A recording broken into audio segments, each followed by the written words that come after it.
Mbote, mbote pe bayenge balosako na bino banso bama batata bandeko, balandi ya Congo Bololo, balandi ya 3x radio-kachopa.com, talabiso wana toye lisusu na mokolo mwalelo. Lelo, toke lisusu na ngomba ya kailu bama batata bandeko, pona ete tokoka kokitisela bino bosembo. Bwanya pe mayele bama batata bandeko pamba te balobi na biso na le grand maître fumu mandanse malobi ete en tout cas, mboka ezwaka mbongo wana te soki baimboka balodi nano lolenge na bango ya kotailela mokili te.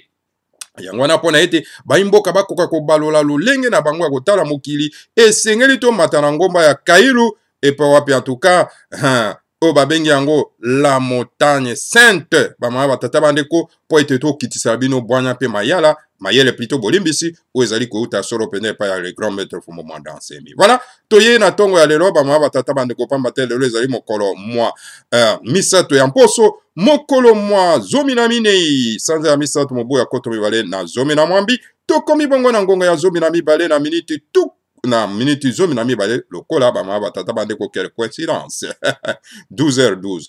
Voilà bama batata bandeko toye lisusu na mokolo mwa lelo pona ete tokoka kosolola lelo en tout cas tozali solo pena na Congo dieto o le grand maître atiri kuposo na mesa et puis en tout cas bama batata bandeko to ko interviewer nano en tout cas fumu mandanse mi toyeba en tout cas sur projet n'est-ce pas ya ba compagnie multinationale bazali kosala pona ete kozwa mai ya ubangi pote bakwa kotindika ngo kuna na mboka ya Tchad po ekoka ko alimenter lac Tchad bama batata bandeko bongo tokotala na lolenge oyo le grand maître fumu mandanse mi azali kokanisa na likanisi wana est-ce que azali contre ou bien azali pour en tout cas acheminement ya mai ya ubangi kuna na kati ya lac Tchad bama batata bandeko tokotala vision na ye toko meka kotuna yako meka ko éclaircir biso à travers en tout cas Congo dieto nde bokoyoka eyano na ye na esika oyo bama batata ba en tout cas po boko ko zo yango toujours si 3x radio-kachopa.com toujours na kati na Congo Bololo et pa bapitewa ko melisa solo penda baimboka gobele ya Congo Bololo pona ete bako akozwa boyebi pamba te tozana bokoni ya kozanga boyebi yango wana tokima kesika boyebi ezali tokenda kesika en tout cas ba futare bazali ba mama tata bandeko po to koma ba vrai futare tokenda kesika oyo ba futare bazali po ete to kokauka to koma koni ya kopelisa ban pona kotokisa nzungu ya baninga bama batata bandeko bana lisanga timati ya boto koka solo penda kopesa interview oyo bama batata bandeko oyo ezali na kati na Congo dieto bama batata bandeko tokomekano tosala introduction omoni bama batata bandeko biso na kati na Congo Bololo toyaka te po tosala kombo toyaka te po ete tosala lolenge ya koluka koyebana Congo Bololo linga yaka kosala makambo koyebana te parce que Congo Bololo elobaka nde bosembo yaka nde na kisi mon nom pona kopesa bandeko na biso azwa lobiko. Alors soki totangaka kombo ya bato na kati na Congo Bololo ezali pona ete mon nom oyo topesaka bato esengeli tango yo zali kopesa bato esengo tanga kombo po ete akoka kozwa lobiko. Biso ezali tolandaka nzela bakoko na biso biso tolobaka ba bosembo ndenge bakoko na biso bandai koloba yango na tango zali koloba likambo esengeli kotanga kombo ya moto oyo azali ko s'adresser na yeba ma batata bandeko tango yo zali kopesa moto bono mokisi po ete akoka kozwa lobiko esengeli tanga kombo na ye po ete akoka kozwa lobiko ekoka koya na kati na ye. Yango na bama batata bandeko totangaka bandeko na biso oyo bazali ba journaliste o ba mibengi ba journaliste o baza ba chroniqueur yango totanga ba kombo na bango pona ete to s'adresser directement na bango po to pesa bango Congo Bololo. Alors donc voilà ndeko na kombo ya Tambo alias Elezer ya lobi non biso totangaka ba kombo na bango pona ete tokoka kosala en tout cas Ma TV tokoka kosala solo penda donc kombo bama batata bandeko. Voilà tolobi bandeko oyo bake na kati na Afrique du Sud pona kokenda ko soutenir en tout cas oyo tobengi Katumbi Moïse na kombo na ye précisément donc Suriano bama batata bandeko donc ezali bandeko oyo balingi kanyaka yango na totanga ki kombo ya bandeko bama batata bandeko parce que soko lingi kanyaka te okoki kokenda ko soutenir candidature soki bamapona mikozala ya Katumbi Moïse te Suriano okoko sala yango te parce que soki totali na kati na constitution ya mboka tozala na constitution oyo Louis Michel akomelaki biso solo penda na mboka ya Liège eza koloba na biso ete po ozala mokonzi ya mboka esengeli ozala père congolais mère congolaise. Voilà constitution ya mboka soki boke kotala yango kuna bokotala yango bokomona yango bamama tata bandeko ekomami noir sur blanc. Alors donc voilà bamama tata bandeko. Alors sikoyo soki totali Katumbi ye moko en âme et conscience ayebi très bien que ye azali père congolais te. Alors constitution epekisi déjà ya kokoma mokonzi na mboka wana. Bongo ba journaliste balobi bakei kuna. Est-ce que ba yebi article wana eza na kati ya constitution te? Ndeko na biso Tambo alias Elezer ayebi article wana te? Mais soki ayebi article wana, pourquoi akei epa ya Moïse Katumbi pona ko soutenir ba démarche na ye ya kozala candidat na kati ya mboka soki mapona mikozala na kati ya mboka wana? Voilà la contradiction. Dit que nous disons la vérité, rien que la vérité. Naboko kona biso babi, wovana vioka, soko kosi leka, po soko telemi bako kanga yo. Wana bako kona biso balobi. Lolenge wana, bande kona biso aba bena Congo. Ba Congo, nos frères aînés de la race. Ba bena Congo. Ba Congo. Balobi bongo balobi ke, wovana vioka, soko kosi leka. Pambate soko leki bako kanga yo na lokuta. Comment tozo kangabino moko na moko?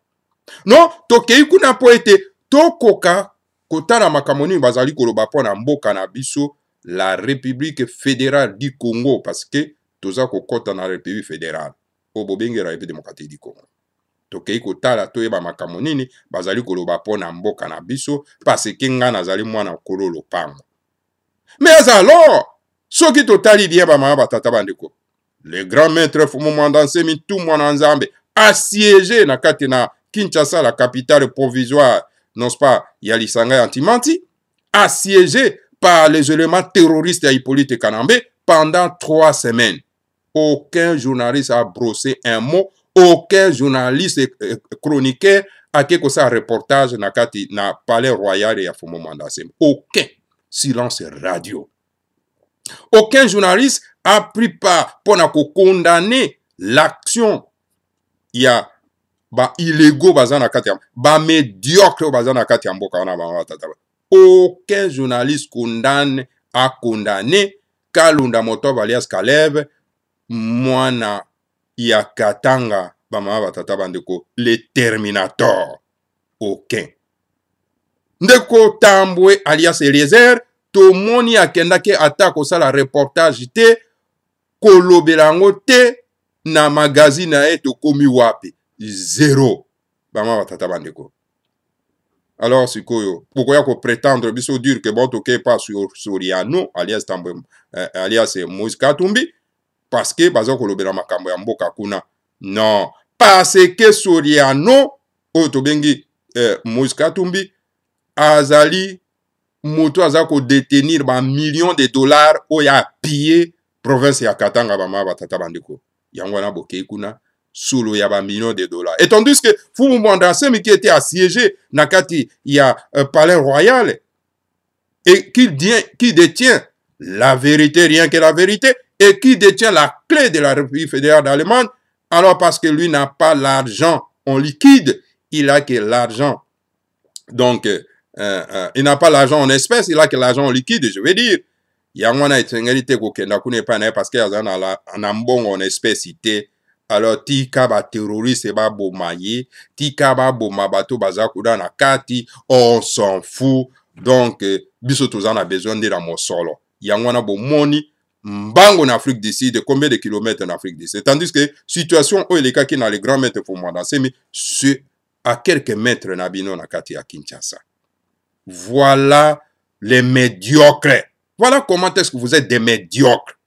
Vous aimez l'argent et non Boignape Mayer la vérité. Et na kati na Congo bololo nous disons que la vérité, rien que la vérité.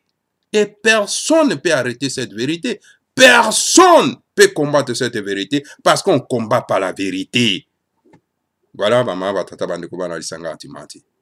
Vérité, ezali nzela bakoko na biso pa bakoko na biso bane kotambola na bosembo. Yango wana na ekeko na bango, makambo nyonso to ebandaki kotambola na kimia, maman batata bandeko bana lisanga atimati. Voilà, maman batata bandeko. Donc, ceux qui tozo tangaka bandeko na kati na Congo bololo, ezali po ete bazwa mbongo wana ba bongo la lolenge na bango ya kokanisa. Totangaka ba pasteur Koyagba alias pasteur Bobo, totangaka ba Tambwe alias Elezer, totangaka ba Safu alias Daniel, alias ponani alias parce que il porte des noms étrangers. Na kati ya mboka na bango bazolata komba ba paya ba yoka pe sonité. Son ekenda wapi bino ba coloniser. Bato boza coloniser, bongo siko boko défendre n'est-ce pas ba intérêt ya mboka na bino ndenge nini. Il faut bozala na décoloniser pour ete bokoka ko défendre les intérêts ya mabere ya bakoko na bino. Alors donc na kati na Congo bololo bosembo ba mama batata bandeko. Voilà ba mama batata bandeko bana lisanga antimanti. Donc ba propagande inutile ba mama batata bandeko. Donc bilobela lobela alors donc sengeli to koka koya ko buka yango ba mama batata bandeko. Donc voilà Soriano alias Katumbi hein ba mama batata bandeko. Donc article ya constitution eza ko pekisa ye alors ko kenda ko yembela e jale lo ndenge bandeko bake ko yembela jalo lo bake ko yembela Soriano jale lo te bake ko yembela ne mosolo o ezali na Soriano ba mama batata bandeko. Alors ba congolais la race bantou ba komi penya ba bozoberi moko ya kosakana te alors esengi to combattre bozoberi oyo ba mata tala donc groupe ya ba meti eke kuna esangani donc cela veut dire que bino ba bantou ba tinda bino akati ya mokilo ka boza rasima ya bato bolingi ko assumer responsabilité na bino te bolingi ko simba mboka na bino oyo ba koko na bino batikela ki bino moko boko ko gérer yango te tangela ki bino lobi kodi ya moyo ndenge ezali koloba elobi ete mopaya kosimba politiki te tika politiki na baimboka wana kodi dia moyo soki tomoni bato lokola ba matezolo oyo bauti na kati na babena Congo oyo bayebi kodi dia moyo epi bango baza kokenda ko soutenir politika na beku ya étranger mopaya un touti rwandais na kati na mboka na bango alors tala malédiction ndenge ezali ko sopana na kati na bango ba mama batata bana zola e basanga na fils ba yebi yango très bien parce qu'ils ont étudié mais voilà ils ont fermé les yeux ils ont fermé leur gueule à cause ya mbongo oyo en tout cas Kalunda Moto alias Caleb il y a un air il y a organisation terroriste azo ko pesa bango qui a dit en tout cas ezali qui a dit mabama batata bandeko bana lisanga atimanti donc voilà balandi nzela ya Mbadu alias Jacques moto mokolo boepe engambe mobale andimi na ye kozala coloniser na kombo ya bapaya voilà bama batata bandeko bana lisanga atimanti tokolemba te tokolobe koloba kino seko liloba eko triomphe ba mama batata bandeko banyataka vérité te tala ba mama batata bandeko biso bana bilaka biso wana toye bana yango balobaki na Mpuluski Mbango bazali teti pona nini bayebi vérité tango bayebi vérité esili ba mama batata bandeko soki bolandaka le grand maître Fumu Mwandanse boyebi wana oh là là bokomona bato nyonso tu wana donc moi ba petit donc les gens de petit esprit ba ma batata bandeko baza ko manipuler bino na ba verbe bazo kosa bino alors bino bozo kokoya na kati na lokuta wana donc voilà bandeko bakenda kinso na kati na Afrique du Sud bakenda kite po bakenda kotara makamuni baza ko sora po na mboka na bango balanda kinde mosolo baza lokola banjoi baza kolanda miel ba ma batata bandeko donc voilà situation tozana ngo to lo baba vérité bosomo bosembo parce que babosani ete donc Soriano alias Katumbi Moise akokoma na président na kati ya mboka te parce que le grand sage en tout cas un Fumu Kimbanga lobaki ete 5e président na RDC kozala te donc Hippolyte Kanambe disait le grand maître Fumu Mwandansemi est le dernier président de la colonie belge qu'on appelle la République démocratique du Congo. Ah, toza kokota na République fédérale du Congo. Donc, on n'aura que le fils du pays oya ko simba mboka wana. Yozali meti, papa na congolais, maman na congolaise, alors s'occuper des affaires. Il y a des affaires, ça la commerce na yo, ndenge ba bemba salona basaraki, ko s'occuper na ba affaires. Donc voilà, commerce. Mais politique, ko simba te. Donc voilà, bama batata bandeko bana lisanga timati, mosala ya punda boza kolanda Suriano, alias Katumbi Moïse, po ete bokanise ka okoma mokonzi na kati ya mboka wana. Non. Lovunu. Lokuta, bama batata bandeko bana lisanga timati, bolanda maloba toza koloba awa na kati na Congo bolo, parce que tozali na côté pembeni, non pas, ya tout mwana nzambe, tobengi fumo mwanda nsemi, parce que kuna toza kozwa le fait régénérateur oyo za ko permettre biso tozwa boyebi poto kwa kokwisa bino yango na motane ya Kailo bama batata bande. Voilà, moi introduction na ngai ko epengler na sika wana po ete soki toza koloba yango ezali te toza jaloux, toza ka biso na kati na Congo bolo toza ka jaloux na mutu te. Jalousie ezali notion ya bakoko na biso te. Soko zolo babosembo ezali te kozali jaloux na mutu. Yozo sungande mundeko azonga na nzela. Vous comprenez? Azonga na nzela po asa musala malamu o bato nyonso tu bako bénéficier na yango. Tango yobino bozali bozo benga Hippolyte Karambe ndeko Kabila ou bien chef de l'État, même na moment où azali illégitime illégal na kati ya mboka, yozo ko bako benga ye chef de l'État bakonzi ya mboka na kati ya magazine na bino. Bozo beng boko ya na bato basaka publicité que tozo ko s'adresser na bakonzi ya mboka. Et pourtant boyebi très bien que na mboka wana bakonzi bazali susute. Tous ces mondes là sont illégaux, bazana na mandat mon côté. Alors bato bazana na mandat te ndenge nini bino ko benga bango bakonzi ya mboka, bozo ko mema bato ba benga ka bato na bakonzi ya mboka ba s'adresser ka na bango. Mais vous êtes complice na souffrance ya peuple. Et awa na kati na Congo bololo tokoki kozamba moto te akenda koyebisa biso ke non toza ko s'adresser na bakonzi ya mboka pendant que nous savons très bien que le pouvoir est dans la rue. Pouvoir eza na balabala. Il suffit tout simplement que bana mboka ba se révolter, ba kenda na soulèvement populaire, c'est fini ba récupérer pouvoir. Parce que bato wana bazali ba illégaux. Baza na mandat mon côté. Vous comprenez? Alors baza bakonzi ya mboka te. Alors ezala mosali na nzambe, banganga nzambe, o bakoloba ke non, ba écouter bato wana bazali solo penda bakonzi esengeli toto sa bakonzi. Donc bango bayebi makambo baza koloba te. Bayebi makambo baza koloba te ba batata bandeko. Donc voilà, ces gens sont illégaux et sengeli to zala déterminé à combattre bango ba batata bandeko. Voilà, ça toko yiko sala. Voilà ba batata bandeko oyo wana en tout cas ezalaki introduction na ko pesa bino to kota siko na interview. Il y a le grand maître Fumo Mwanda Nsemi. Total nos situations oyo tobengi ba compagnie multinationale baza ko sala pona ete bazwa maya ubangi ekenda solo penda ko alimenter lac Tchad oyo ezali ko kauka oyo wapi Tchad eza ko koma désert.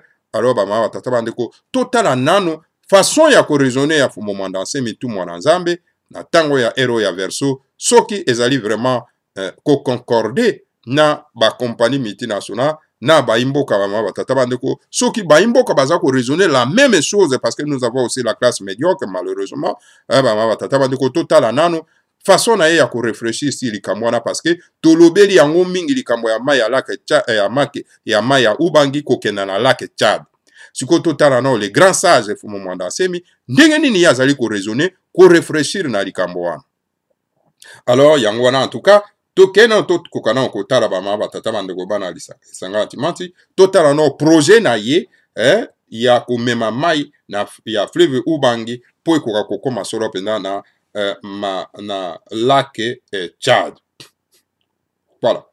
Alors Fumo Mwanda Nsemi to megi ko tuna mituna awa Fumo Mwanda Nsemi apesa nono biso en tout cas le projet ya ko mema mai en tout cas na ya ubangi ekoka kokota solo penda na lac Tchad ba ma batata bandeko parce que lac Tchad eza solo pena ko kauka kuna sikoyo Fumo Mwanda Nsemi yo moni ndenge ni na likambo oyo ya ba compagnie multinationale ndenge baza ko sala mosala ya koluka projet na bangwana ya koluka ko mema mai na ya ubangi po ekoka kokota na lac Tchad. Est-ce que ezali projet moko ya malamu?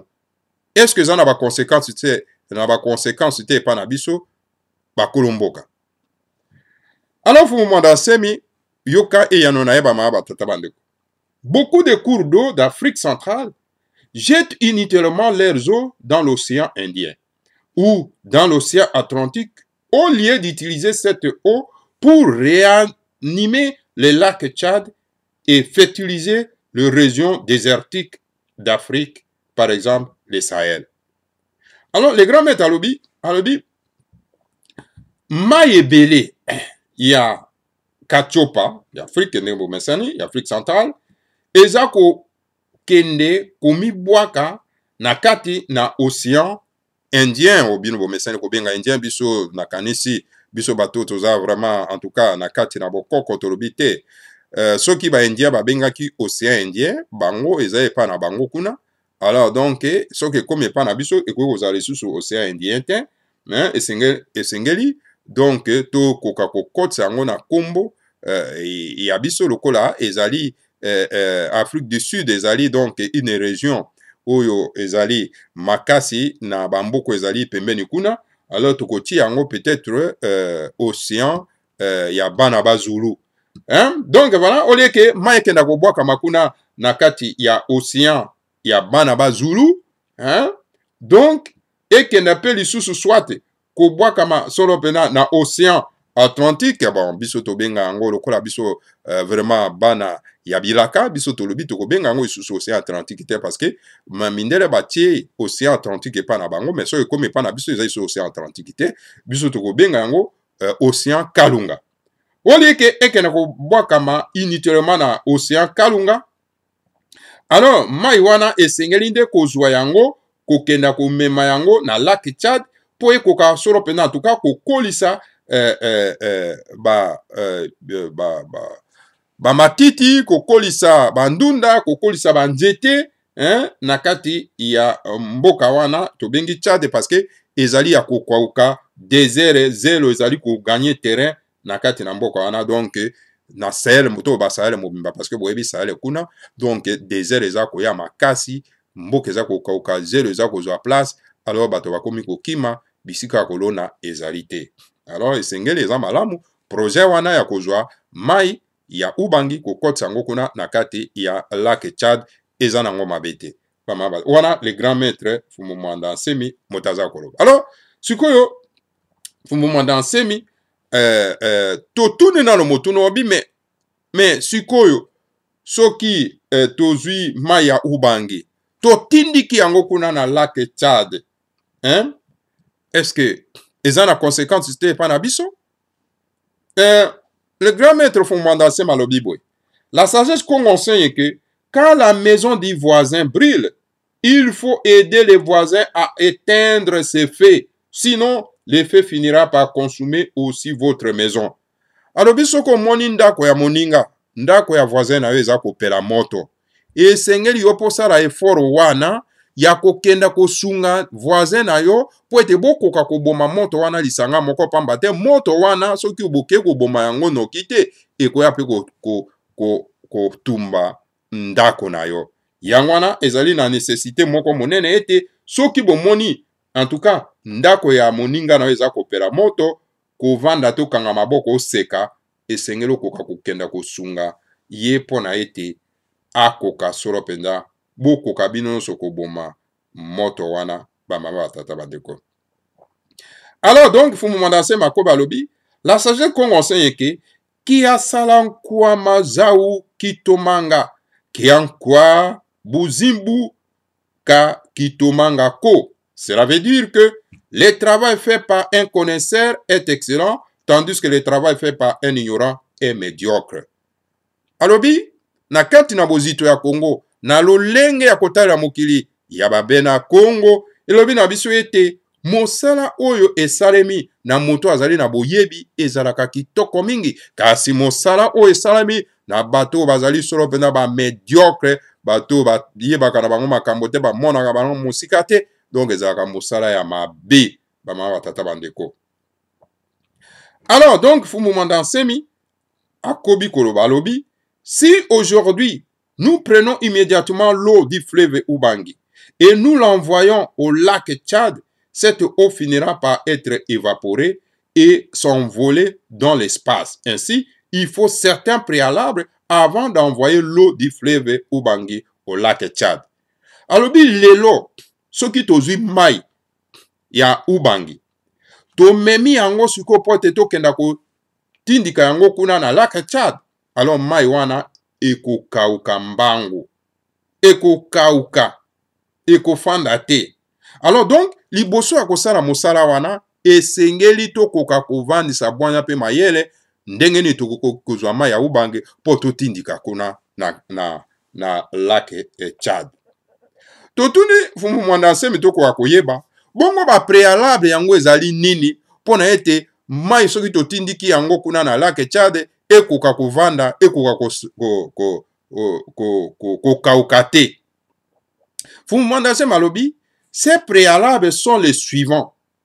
Nous devons commencer par reboiser la périphérie du lac Tchad, afin de constituer une grande forêt qui va protéger le lac Tchad et de l'ensoleillement. Nous devons construire un barrage hydroélectrique qui va utiliser les eaux du fleuve Ubangi pour produire l'électricité qui sera servie dans l'état fédéré de la Mongala et au lac Tchad. Alors, bien, préalable ya liboso ezali, cela veut dire que toko bananano kolo nanano banjete tout autour ya lac Tchad. Et pa wapi, banjete wana ekoya kokola, ekoya kosala siko zamba, oyo esika wapi bama batata bandeko, moi eko banda kokota lisusu na kati ya mai te, parce que mai ekaukaka likolo ya moi soki ezali makasi, bazamba ezali wana te, ekoya kokaukisa solo pena en tout cas, mai bama batata bandeko. Alors donc, mosala to kosala pe lisusu ezali nini, sikoyo kosala barrage, oyo ekoalimenter, c'est-à-dire lotiliki, oyo ekoalimenter, ekopesa courant, ekopesa lotiliki, po ete ekoka koalimenter état autonome ya Mongala, pe na kuna na mboka ya lac Tchad, kuna na mboka ya Tchad. Lotiliki soki ekoti, sikoyo ekoalimenter Ubangi, pe alimenter solo penda kuna na mboka ya Tchad. Sikoyo totuni, mais pona nini lotiliki ekoki barrage, ekosala barrage na Ubangi, ezali nécessaire pona kopesa mai na lac Tchad. Yalobi, le grand maître Fumwandase malobi, aider les populations riveraines du lac Tchad à acquérir les fours électriques. Au lieu de déboiser la forêt, en formation du lac Tchad, pour se procurer du bois de chauffage. Alobi, donc, omoni mosala yako pesa lotiliki ezali pona nini? Ezali pona baimboka bakokenda isusu kokata banzete te, oyo bakoluka pona ete basala yango koni po balambelaka yango biloko. Po au fur et à mesure bakokata banzete, baza sikoyo kosala bakoni wana po balambelaka na yango. Alors donc, banzete eza kosila, mai eza kotika polele, alors sikoyo moi eza koya kokaukisa yango. Alors tandis que tango bazwi lotiliki, bakobanda sikoyo kozwa bafulu na bango, bakozwa sikoyo baresho, bakobanda kolambela nango, bakokataka lisusu banzete te, banzete kokola malamu. Alors donc moi sikoyo ekoya lisusu kokaukisa donc mai te. Alors na tango wana mai soki ekei kuna ekokauka lisusu te, bama batata bandeko bana lisanga timati. Otala raisonnement ya les grands maîtres Fumu Mwandase. Tozala be koko bama batata bandeko, en tout cas sur Congo bololo, o ezali Congo bololo, esika bato bazwaka bwanya pe mayele bama batata bandeko, o epa wapi politicien moko na kati na Congo wana akoki kopesa likanisi ya boye te bama batata bandeko. Alors donc, totuni siko le grand maître Fumu Mwandase mi. Alors donc, zamba wana, banzeto wana bakolona na lac Tchad, soki baloni yango, mai ekoti kuna, alors sikoyo, est-ce que zali na intérêt nini bama batata bandeko pona ete baimboka ya Ubangi pe ya lac Tchad bakoka ko bénéficier na yango.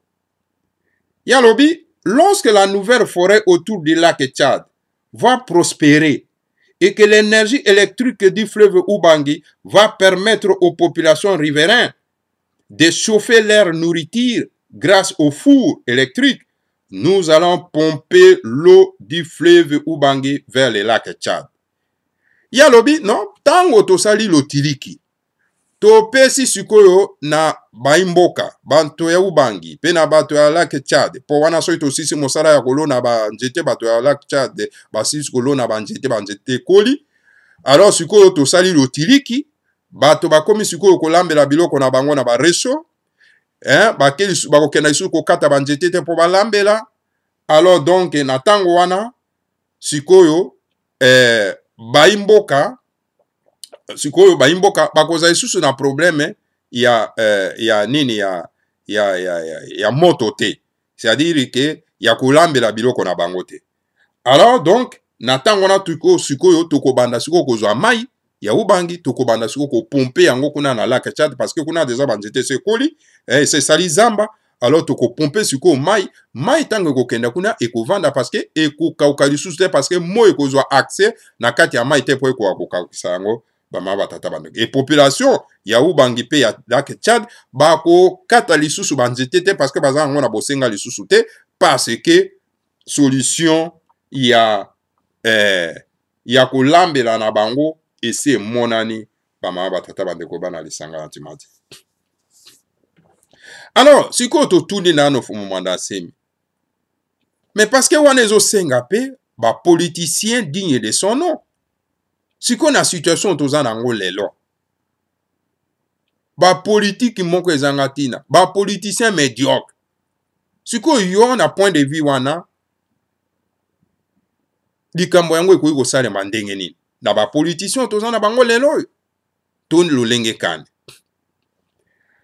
Des politiques similaires doivent être actionnées pour prendre par exemple l'eau du fleuve Lemba, prête à être jetée uniquement dans l'océan Atlantique, afin d'amener cette eau fertiliser les autres pays du Sahel et endiguer ici la désertification progressive de l'Afrique qui progresse ainsi vers le centre.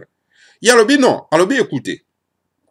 Liboso esengeli politique wana tosali na Ubangi, avant to kenda na politique en général, politique o tosali na Ubangi, na lac Tchad.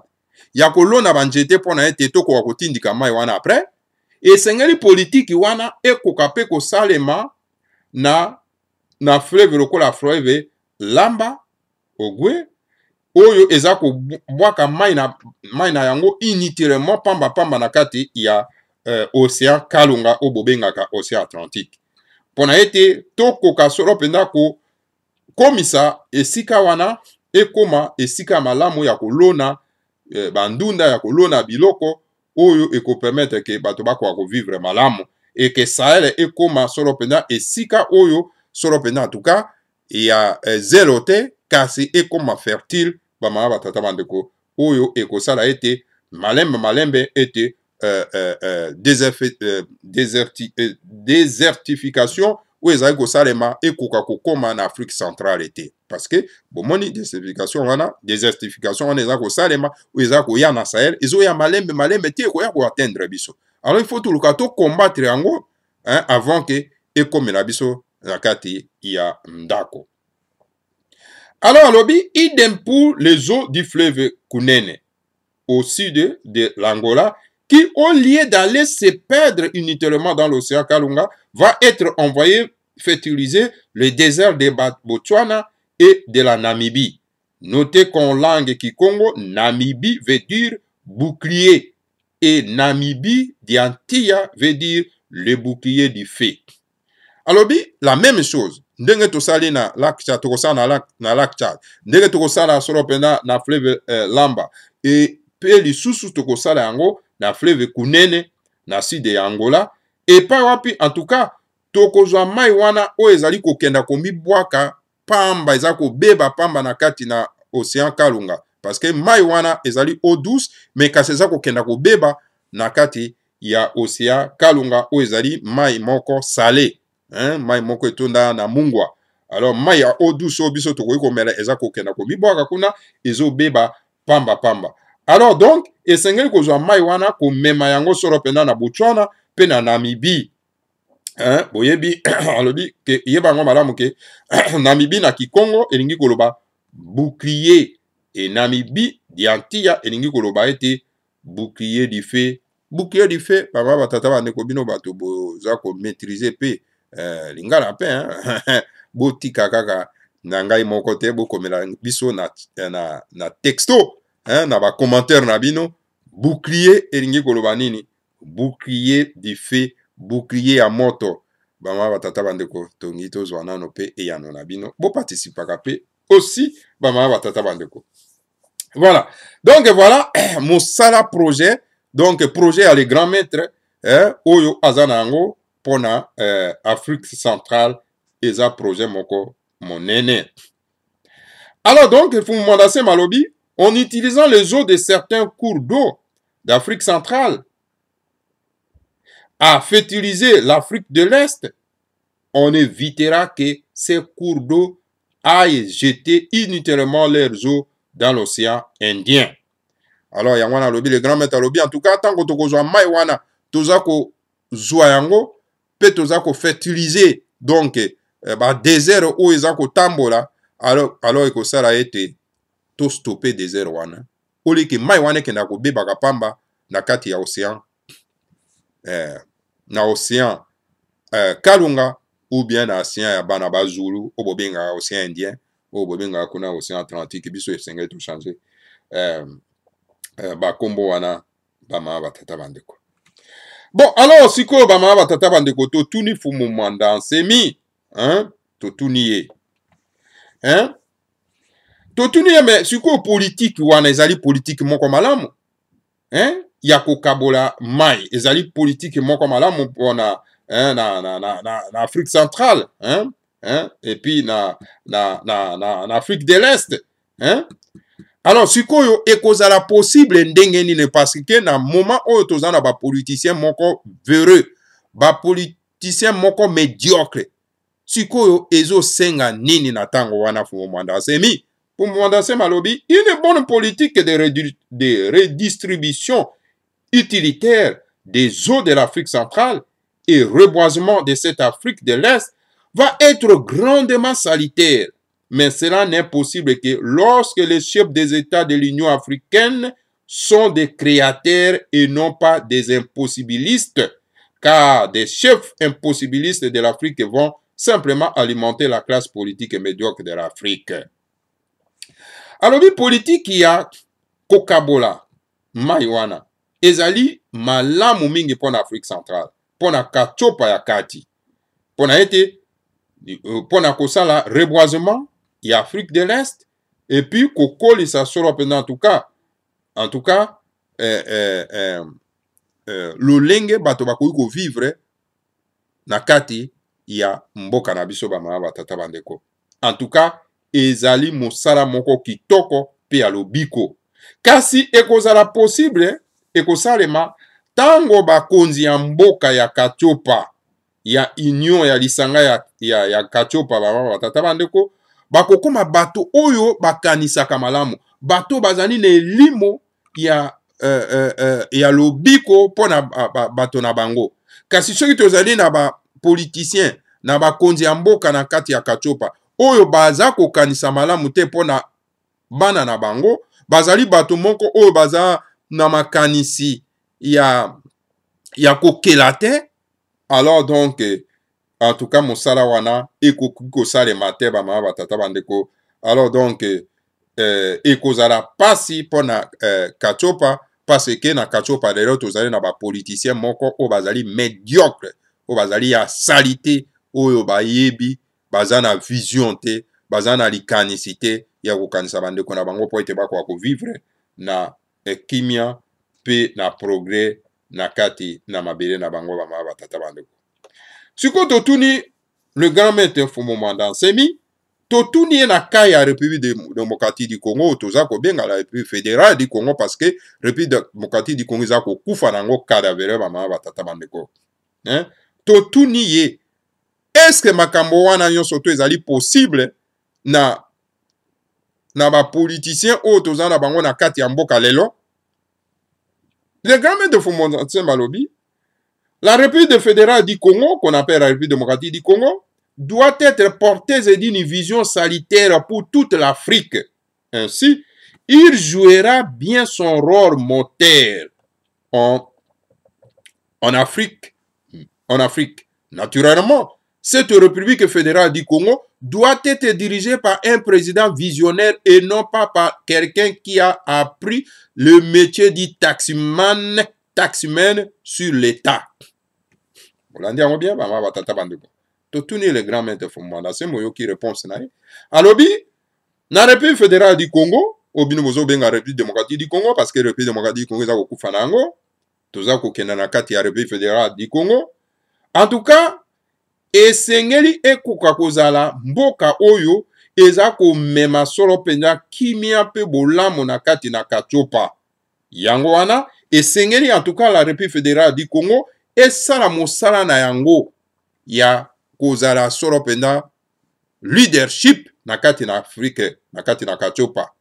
Mais ezali ya solo naturellement République fédérale du Congo esengeli ekoka kotambwisama na un président mokambi oyo amonaka na mosika oyo atondi na bwanya pe mayele kasi ekoki kosalema te na ntango oyo tozali solo mpenza na un taximen ya Dar es Salaam qu'on appelle Hippolyte Kanambe alias Joseph Kabila oyo azali moto oyo ayekoli mosala ya kotambusa taxi oyo azalaki taximen na kati na mboka wana mosala na ye ya kotambusa taxi yango wana akanisi ete mboka ya koki kotambusa yango lokola ndenge bandeko kotambusa taxi. Donc ba projet wana ekoki kosalema te pe Congo ekoki kozala leadership te na kati na kachopa na moto oyo ayekola mosala ya taximen na mboka ya Dar es Salaam Hippolyte Kanambe alias Joseph Kabila oyo Tambwe Elezer Tambwe alias Elezer abengaka mwana mboka chef de l'État Joseph Kabila. En tout cas, andimia kosama lokola mwana muke, un homme de petit esprit.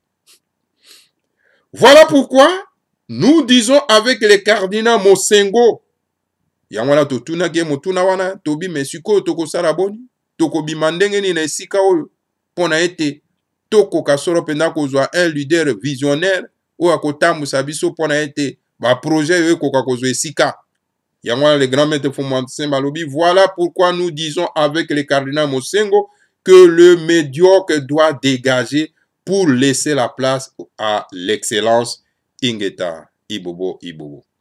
Le grand maître Fumanda Balobi, yango wana toza koloba na cardinal Mosengo ete bato nyonso oyo ya bazali ba médiocre, bato ya salite, bato ba yebi mosala ya kotambusa mboka te, bakoka kolongwa.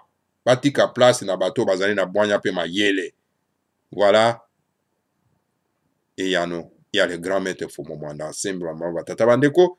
Oh, wane ezalaki interview to salaki pona Fumanda Nsembe concernant en tout cas projet yaye pona likambo etali kozwa mai kotindika yango na lac Tchad.